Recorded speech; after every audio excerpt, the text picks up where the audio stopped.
오늘은 찬송을 부를 때라고 하는 제목으로 은혜를 받으려고 합니다.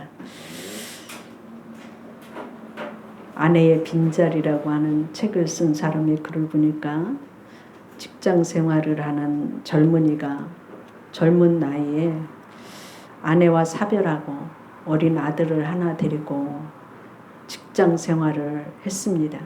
유치원에 다니는데 유치원에서는 재롱잔치 때 아이가 결석을 한다고 전화가 오고, 또 성탄절에는 주소 없는 편지가 너무 많이 우체통에 들어와서 연말에 바쁜데 일에 지장을 준다고 하는 전화가 와서 우체국에 가서 사죄를 했고, 또 어느 날은 추운 겨울날 일을 마치고 집에 와서 누우려고 하는데 침대에다가 아들이 컵라면을 파묻어 놓고 가갖고 옷을 전부 다 버리고 이불을 전부 다 버리는 그런 일이 일어나서 너무 화가 나갖고 공원에 놀고 있는 아들을 찾아가서 옷걸이로 아들을 막 때렸어요.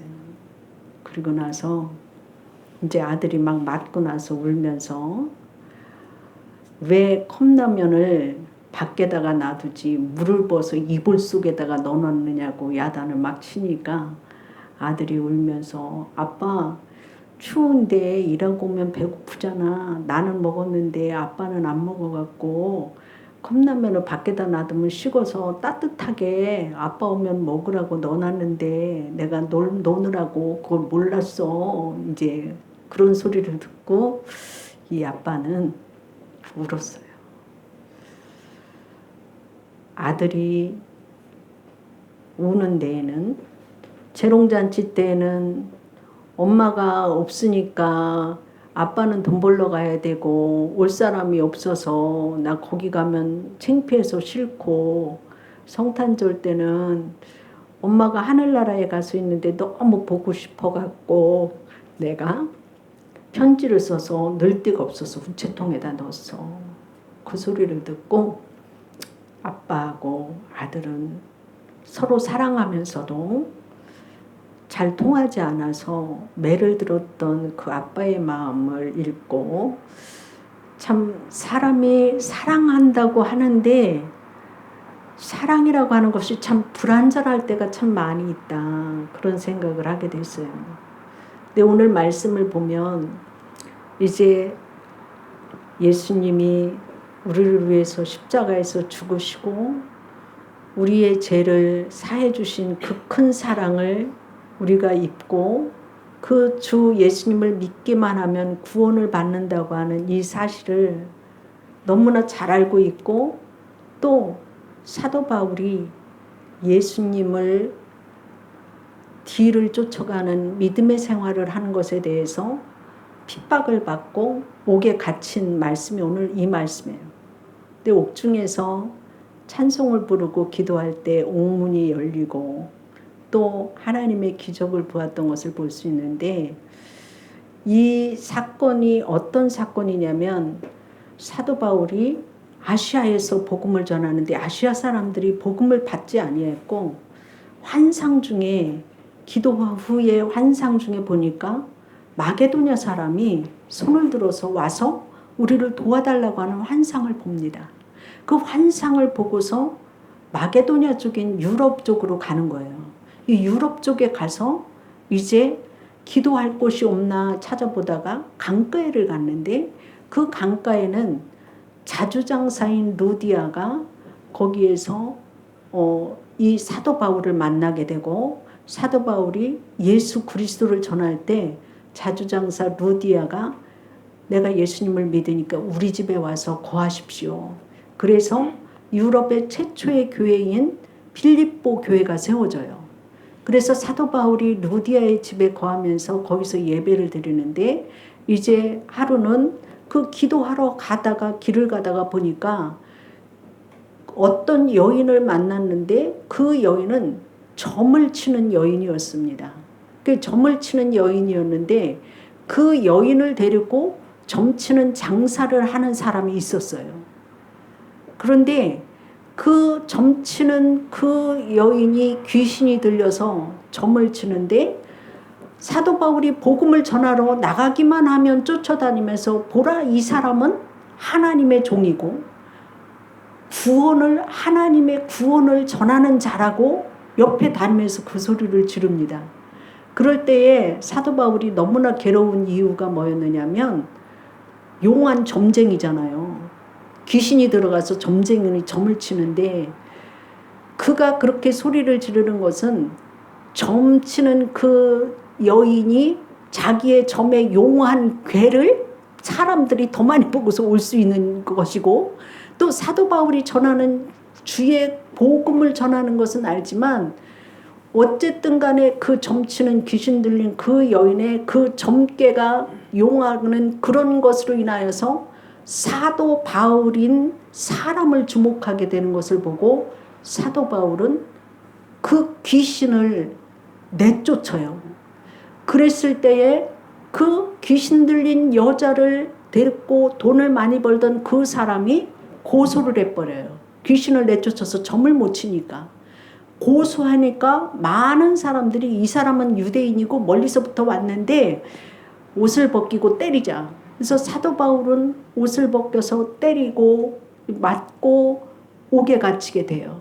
그래서 옥에 갇혔을 때 바울과 실라가 한밤중에 그 피 묻은 그러한 몸을 가지고 아픔과 고통 속에서도 하나님 앞에 기도하고 찬송을 부를 때에 죄수들이 옆에서 다 들었고, 또 그 죄수들이 그 찬송을 듣는 것뿐만이 아니라 한밤중에 기도하고 찬송할 때에 옥토가 움직이는 그 지진이 일어났고, 그 지진이 일어나면서 옥의 문이 다 열렸고 손발에 채워졌던 착고가 저절로 다 풀어졌어요. 그런데 간수가 보니까 죄수들이 다 도망간 것 같아서 그 책임을 자기가 물어야 되기 때문에 그는 칼을 빼서 자기의 목을 찔러서 자결하려고 하는 것을 바울이 보면서 죽지 마십시오. 우리 도망가지 않고 여기에 다 있어요. 걱정하지 마십시오. 그럴 때에 간수장이 하나님이 하시는 놀라운 일을 보고 그 앞에서 두려워 떨면서 엎드려서 내가 어떻게 하여야지 구원을 얻을 수 있습니까? 그럴 때에 주 예수를 믿으라. 그리하면 너와 내 집이 구원을 받으리라. 이 말씀이 오늘 본문의 말씀이에요. 우리 이 말씀에서 보면 사도 바울이 복음을 전하다가 옥에 갇혔지만 기도하고 찬송할 때에 간수장의 가정이 구원을 받았던 것을 볼 수가 있어요. 우리가 찬송 부를 때 구원시킬 수 있다고 하는 사실이에요. 바울이 매를 맞고 옥에 갇혔지만 감사 기도를 했고 찬송을 했어요. 일반적으로 우리는 기도한다 그러면 내 삶이 사방이 막혔을 때 막막하고 인간의 힘이 도저히 해도 안 되는 경우에 기도하고 자녀가 병이 들어서 아파하는 경우에 기도하게 돼요. 그런데 바울과 실라가 기도하고 찬송한 것을 볼 수 있는데 이 기도를 통해서 하나님 어떻게 우리들에게 역사하시느냐 보면 사무엘서 보면 한나가 아기를 못 가져서 그 남편이 작은 부인을 보고 작은 부인이 아기를 낳았고 기세가 등등해갖고 본처인 한나를 무시하는 이런 일이 있으니까 그러니까 너무 억울하고 외롭고 힘들어서 성전에 가서 하나님 앞에 막 기도했어요. 눈물로. 그랬더니 엘리 제사장이 기도하는 한나를 보고 한낮에서부터 술에 취해갖고 와가지고서 그렇게 울고 있느냐고 술을 끊으라고 야단을 치는 거였어요. 그럴 때에 한나가 아닙니다. 내가 술에 취해서 그런 거 아니고 난 하나님 앞에 기도했고 내가 하나님과 심정을 통하고 있는 상태입니다. 기도하고 있습니다. 이렇게 얘기를 하죠. 그런데 그 한나가 자기가 아들 하나 얻기 위해서 하나님 앞에 기도하다가 영적인 체험을 하게 돼요. 그 영적인 체험이 뭐냐면 나는 아들이 없어도 이렇게 외롭고 괴롭고 힘들은데 하나님을 바라보면서 하나님의 마음을 알게 된 거예요. 하나님의 마음은 어떤 마음이었느냐면 하나님의 말씀을 전할 사람이 한 명도 없다는 안타까운 마음이 하나님의 마음을 알게 된 거예요. 왜냐하면 사사시대에는 하나님의 말씀이 없어서 자기의 사고대로 옳은 대로 행하였더라 그랬어요. 하나님의 말씀의 기준의 삶이 아니라 자기 행동이 옳은 대로 생활을 했기 때문에 말씀이 없었던 그러한 시대였었고, 사무엘 이 당시에 엘리 제사장은 어떠한 상태냐면 말씀이 희귀했더라. 이 말씀이 있어요. 오늘날에는 우리는 말씀이 너무나 막 아주 이렇게 굉장히 많이 들을 수 있으면 얼마든지 은혜를 삼하고 들을 수 있는 시대였지만 그때는 말씀이 희귀했던 시대였어요. 근데 하나님께서 정말 하나님의 말씀을 전할 사람이 한 명도 없다고 하는 그 안타까운 마음을 그가 알게 되었던 것을 볼 수 있어요. 그랬을 때 하나님 얼마나 힘드시고 외로우셔요. 나는 나만 힘들고 외로운 줄 알았는데 하나님은 얼마나 안타까운 마음에 얼마나 힘드시겠어요. 저에게 아들 하나 주시면요, 제가 하나님께 드릴게요. 그 아들이 하나님의 말씀을 태어날 수 있도록 제가 아들 드리겠어요. 이렇게 소원을 하는 말씀이 나오거든요. 우리는 하나님 앞에 있어서 하나님의 마음, 기도하다가 하나님의 마음을 알게 되면 기도 내용이 바뀌어지는 것을 볼 수가 있어요. 감옥에 갇힌 사도 바울은 죄가 있다고 한다면 예수 그리스도를 믿어 구원받으십시오. 복음을 전한 것 그 죄밖에 없고, 귀신 들려서 점치는 그 여인의 삶이 끌려다니면서 주인의 돈벌이하는 그것에 있어서 안타까운 마음에 귀신 내쫓아준 죄밖에 없어요. 그게 선한 일입니까? 나쁜 일입니까? 분명히 선한 일을 하고 귀한 일을 했고 좋은 일을 했음에도 불구하고 감옥에 갇힌 것을 볼 수 있고 매를 맞고 욕으로도 먹는 것을 볼 수가 있어요. 우리 예수 믿고 나면 내가 희생하고 헌신했음에도 다른 사람이 알아주지도 않고 오히려 핍박의 대상이 될 때가 너무 많이 있어요. 그럴 때 여러분들 실망하지 마시기를 바랍니다. 하나님이 함께 하셔요. 그 기도를 들으신다고 하는 사실이지요. 그래서 그 선한 일을 했음에도 억울하게 죽을 것 같은 환경에 처하게 되었을 때 자신의 상황보다도 하나님의 관심은 어디에 있는가에 초점이 맞춰지는 것을 볼 수가 있어요. 바울이 아시아로 가려던 그 길을 막아서 유럽 쪽에 수많은 영혼이 기다리고 있음을 알게 하시고, 이 복음이 땅끝까지 전해지기 위해서는 로마로 가야 되는 그러한 것을 깨닫게 되었던 것을 볼 수가 있어요. 자신들이 매맞고 갇히는 그것이 복음의 불씨가 되고 박해자들이 회개하고 돌아오기를 아마도 기도했을 줄로 압니다. 환난을 통해서 이루게 될 하나님의 역사를 기대하고 범사에 감사하는 마음으로 찬양했을 줄로 압니다. 우리가 찬양할 때 하나님이 들으셔요. 바울과 실라가 찬송했을 때 죄수들이 들었잖아요. 한스 넬스 허그란 사람이 20살 때 농장에서 일을 하고 있을 때 누군가 그에게 성경책을 주면서 이거는 삶을 어떻게 살아야 하는지 하나님이 말씀하신 거예요. 이렇게 얘기를 하면서 어떻게 살아야 되는지를 말씀하신 그 하나님의 말씀을 성경이라고 하는데, 그 성경책을 처음 받았어요. 성경책을 읽고 싶은데 글자를 모르는 거예요. 근데 너무 읽고 싶어서 그때서부터 글을 배우기 시작해서 성경을 읽었어요. 그래서 성경을 읽으면서 하나님의 그 구원을 알게 되고 또 말씀대로 살으니까 기적이 막 일어나기 시작한 거예요. 그러니까 이 자기를 향한 하나님의 그 말씀을 읽으면서 행한 일과 하나님의 은혜를 부어주신 일을 많은 사람들에게, 이웃들에게 이렇게 전하기 시작을 했어요. 그러면서 허그 부흥운동이 일어났는데 그게 노르웨이가 변화되어지는 출발점이 되어졌던 것을 볼 수가 있어요. 부흥은 바로 나로부터 하나님의 성령이 임재하면 우리도 그렇게 되어질 수 있다고 하는 사실을 보여주고 있어요. 나를 통해서 하나님은 거룩한 교회가 되고 거룩한 백성이 되어지는 것을 하나님은 원하신다고 하는 사실이에요.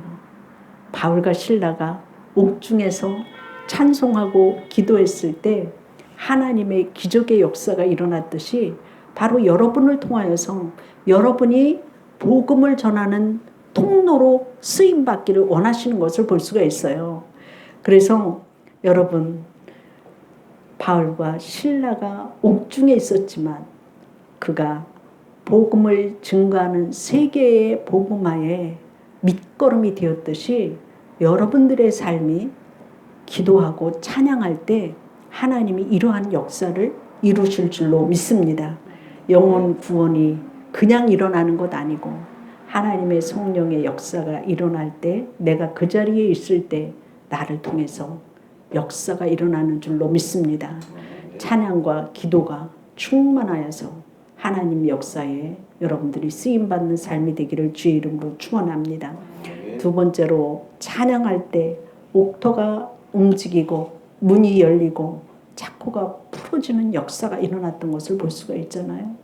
바울과 실라가 찬양할 때 옥토가 움직였을 때 자신들이 당한 일이 억울하고 분하고 괴롭다고 하는 것만 생각을 해서 기도했을 때, 찬양했을 때 옥토가 움직였으면 자신들만을 위해서 사는 삶이 되었다면 얼른 옥토가 움직이고 창고가 풀어졌으니까 하나님 축복이야 그러면서 제일 먼저 도망 나왔을 거예요. 그런데 그들은 도망 나오지 않았어요. 그들이 도망 나오지 않았을 때에 자기의 일신의 그 안위만을 생각하지 않고 영적인 기쁨이 그들에게 있었기 때문에 간수장이 도망가지 않은 바울과 실라를 보면서 그 자리에서 구원을 받게 하시는 하나님의 역사로 어떻게 해야지 내가 하나님을 배울 수 있습니까? 이거예요.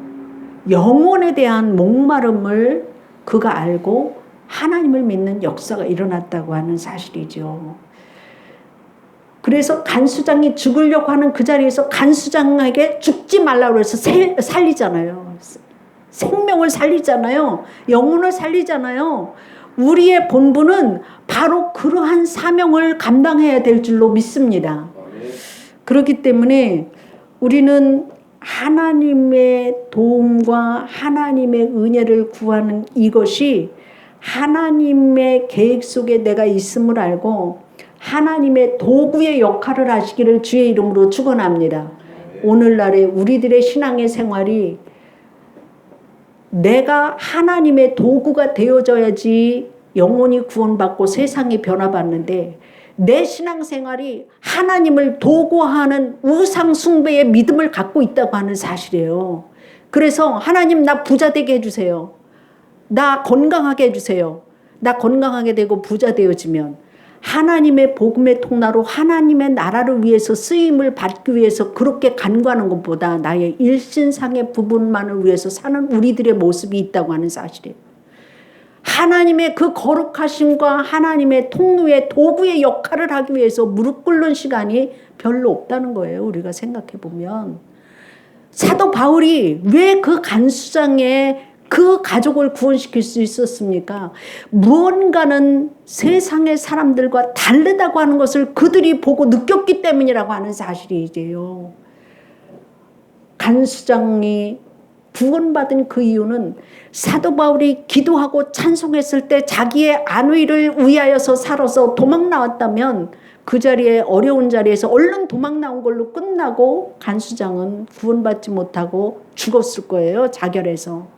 그러나 무언가 다른 부분은 하나님이 계시다고 하는 것과 하나님의 나라의 복음이라고 하는 것이 이런 것이고 복음은 살리는 역사가 일어났다고 하는 그 영생의 그 비밀을 바울과 실라를 통해서 하나님의 나라가 이루어지는 것을 볼 수가 있어요. 우리의 믿음이 하나님 앞에 도구로 축복의 통로로 쓰임받는 믿음이 되어지기를 주의 이름으로 축원합니다. 내가 찬양을 부르는 것도 하나님 앞에 있어서 제물이 되어져야 돼요. 제물이 뭡니까? 여러분, 예수 믿는 사람은 추도 예배 드리지만 믿지 않는 사람은 제사상 차려놓고 이번 추석에도 절할 거예요. 근데 비싼 고기 사다가 차려놓는데 살아있는 제물로 제사 지내지 않아요? 완전히 죽은 거 갖다가 놔야지 꼼짝 않고 그거를 귀신이 받아먹고 간다고 그래요. 우리는 하나님 앞에 산 제물이 되었다고 하는 건 내가 살아있지만 제물이 되어지려면 어떻게 해야 됩니까? 내 것이 있으면 안 돼요. 내가 이것하고 내가 저것하고 나 이것하고 내가 있으면 하나님 받지 않아요. 내가 완전히 죽어서 없어진 하나님이 받으실 만한 제물이 되어져야지 그걸 받으신다고 하는 사실이에요. 구약시대에는 제물을 받을 때 하나님이 소나 양을 잡아서 다 드리도록 했는데 사람 이제 제사 드리고 나서 제물을 하나 드린 사람이 받는 제물이 있어요. 뭐냐면 낙헌 제물이라고 하는 거예요. 그 낙헌 제물은 감사의 제물이에요. 하나님 앞에. 근데 이 감사의 제물에 소를 한 마리 잡으면 그 소를 3일 안에 모든 사람들과 다 나눠야지만이 하나님이 그 제사를 받는 거예요. 그러니까 소를 3일 안에 잡아갖고 3일 안에 다 소진을 시키려면 모든 이웃들과 다 나눠야 돼요. 평소에 나하고 싸워서 말 안 하는 사람들에게도 찾아가서 줘야 돼요. 내가 미워하고 싸움했던 그 사람한테도 가서 손을 내밀고 그거를 나눠줘야 돼요. 그래야지 그게 3일 안에 다 나눠져서 모든 사람들에게 나눠줘야지 화목의 제물이 되어져서 하나님이 그 제물을 받으시고 복을 주시는데 우리가 찬양을 드리는 것도요. 내 시간을 내 것을 다 제물이 되어져야지만이 드릴 수 있는 거예요. 그걸 하나님이 받으시는 거예요. 준비하지 않고 드리는 거 아니에요. 준비하여서 정성을 다하는 화목의 화평의 제물이 여러분들이 되어져야지만이 찬양도 받으시는 거예요. 여러분, 바울과 실라가 찬송하고 기도했을 때 하나님 그걸 받으시고 하나님이 옥토를 움직였다고 하는 것은 닫혀진 모든 심령에게 죄를 없애는 그 화목의 제물이 예수님 되어주셨잖아요. 우리의 찬양과 기도가 그렇게 변화되어져서 하나님 받으시는 찬양과 기도가 되어지기를 주의 이름으로 축원합니다. 그럴 때 영혼을 살리는 역사가 일어나고 여러분의 삶에 기쁨이 넘칠 것이고 하나님이 받으시는 제물이 되어질 줄로 믿습니다. 여러분, 화평과 기쁨과 감사가 넘치는 찬양과 기도가 있으시기를 주의 이름으로 축원합니다. 기도하겠습니다. 사랑의 하나님 감사합니다. 오늘 우리들이 하나님의 귀한 말씀으로 우리가 성령의 통로로 쓰임받기를 원합니다. 복음의 통로로 쓰임받기를 원합니다. 바울과 실라가 아버지의 복음을 전하다 억울하게 옥에 갇혔지만 그들이 그 옥 중에서도 하나님을 찬송하고 기도했을 때 옥토의 문이 열렸을 때에도 그들은 자신의 안위만을 위해서 살지 아니했고 아버지 하나님이시여 그 자리에서 하나님의 기적과 능력이 나타났을 때에 간수장을 구원시키는 역사가 일어났던 것을 볼 수가 있습니다. 우리가 입술로만 영혼 구원이 아니라 우리의 삶 가운데 하나님의 통로가 되어지기 위해서 무릎 꿇는 시간이 많아지게 하여 주시옵시고 위로부터 내려오는 하나님 앞에 찬송을 드릴 때에도 우리가 먼저 화평의 제물, 화목의 제물, 낙헌의 제물이 되어져서 내가 아닌 주님의 도구로 하나님을 찬양하며 기도할 수 있는 믿음의 삶이 아버지 되어지도록 축복하여 주시어서 너희들이 세상 속의 사람들과 하나님을 믿는다고 하는 너희들이 다른 것이 무엇이냐고 비난을 받고 있는 이 시대 속에서 주의 거룩과 주의 살아계심과 주의 역사하심과 하나님의 영원 구원의 사랑을 우리가 전할 수 있도록 우리의 삶이 변화되어질 수 있도록 축복하여 주시옵소서. 믿음의 귀한 성도들 되어지도록 인도하심을 믿사옵고 감사하며 예수님 이름으로 기도드리옵나이다. 아멘.